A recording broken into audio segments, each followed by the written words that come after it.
Hello, and welcome to this advanced tutorial on new TA.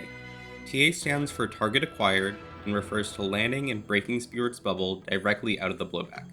New TA skips the cap bounce that standard TA does, saving roughly 0.3 seconds. However, I highly discourage adding it simply for the time save. At such a nerve-wracking point in a run, your consistency with the strat far outweighs the time save. For new TA, the setup is by far the more crucial part. You can think of the difference between it and standard TA as moving most of the tight execution from after the blowback to setting up at the right spot. However, in my opinion, this actually makes the whole trick more consistent overall and less difficult to execute. In order to set up in time, you really want to destroy Harriet's bubble roughly here to the right of the metal plates. This makes Mario get blown off downright. Do a quick cap bounce to land back on the mech as soon as possible, aiming roughly towards this corner between the circular rim and the metal plates.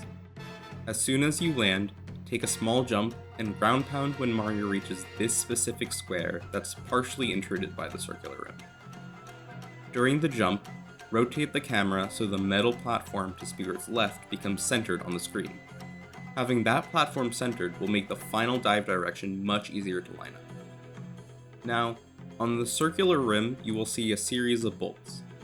When the mech blows us back again, our goal should be right above this specific bolt, surrounded by yellow at peak ground pound jump height. So, during the ground pound, pull directly toward the bolt, whatever direction that is for you, and once you're over it, ground pound again midair to stall Mario. Mario should get blown back before he has a chance to lose height, and now all you have to do is aim for the platform to the left of Spirit, which should be basically forward, cap throw and quickly dive once you're able to, and buffer the spin pound.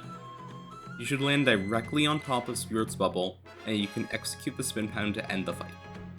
You can start buffering the spin pound immediately every time and have a roughly half-second window to dive in.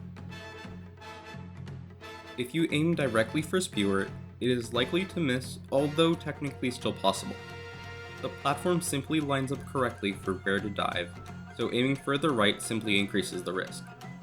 If your diving back is really slow or you had gotten blown off in the wrong direction, you have two options. The first is simply go for normal TA, since you have much more leeway in the setup.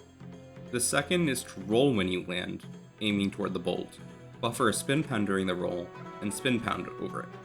This latter option can also just be done in general, but I personally find this less consistent to time properly, so I can't give much advice on making it work. Thank you so much for watching. This was my first attempt at making a speedrun strat tutorial, so I'd love any feedback you have about the formatting or any other strats or things you would like me to cover. And as always, if you have any remaining questions, feel free to comment them down below and I will do my best to answer them.